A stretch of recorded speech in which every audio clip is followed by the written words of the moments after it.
윤석열 대통령 탄핵안이 국회에서 여당의 표결 불참으로 폐기된 가운데 여권은 전국 수습책 마련에 사활을 거는 분위기입니다. 한덕수 국무총리와 국민의힘 한동훈 대표는 윤석열 대통령의 질서 있는 퇴진을 논의하기 위해 오늘 2차 회동을 갖고 공동 담화문도 발표합니다. 국회 취재기자 연결합니다. 정인용 기자, 오늘 두 사람 언제 어디서 만나는 겁니까? 네, 한동훈 대표는 한덕수 국무총리와 어제에 이어 오늘 2차 회동을 갖고 오전 11시 공동 담화를 발표합니다.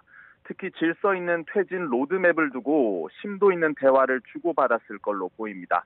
한 대표 측은 임기 단축 개헌과 책임 총리제 등을 구상하고 있는 걸로 알려졌습니다. 대통령 임기를 줄이되 비상한 시국을 이끌 거국 중립 내각을 구성하겠다는 건데 아직 구상안이 구체적으로 언급된 바는 없습니다. 이를 실현하기 위해선 야당 협조가 필수적인데 한 대표가 야당과 충실히 의견을 나누겠다고 강조한 것도 이 때문으로 보입니다. 두 사람은 또 민생 경제 현안을 둘러싸고도 중지를 모았을 걸로 보입니다. 가뜩이나 내수 부진 등으로 국내 경제 상황이 녹록지 않은데 비상계엄 사태가 국가 신뢰도에도 악영향을 미치면서 대안 마련이 시급하기 때문입니다. 혼란에 빠진 전국을 타개할 수습책이 마련될 수 있을지 관심인데요.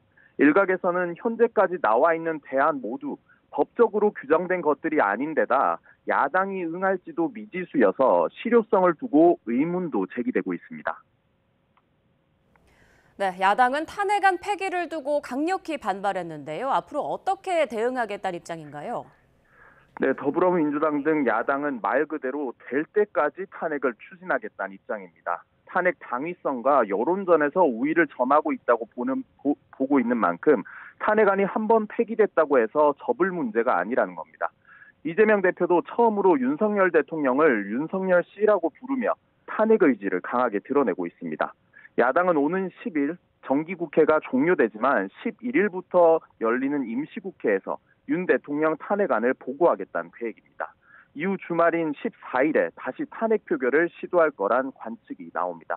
다만 같은 회기에는 부결된 안건을 발의할 수 없는데 야당은 이후부터는 회기 쪼개기를 통해서라도 일주일 단위로 탄핵에 나서겠다는 강경한 입장입니다. 잠시 뒤 오전 11시 반부터 민주당 김민석 최고위원이 기자간담회를 여는데 탄핵안 폐기에 따른 구체적인 대응 방안을 내놓을 걸로 보입니다.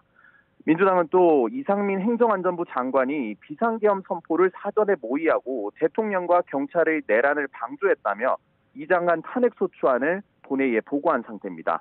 오는 10일 표결에 붙일 예정인데 과반을 차지한 야당 의지대로 어렵지 않게 통과될 전망입니다. 이 장관은 지난 이태원 참사 때에 이어 두 번째로 탄핵 대상이 됩니다. 지금까지 국회에서 YTN 정인용입니다.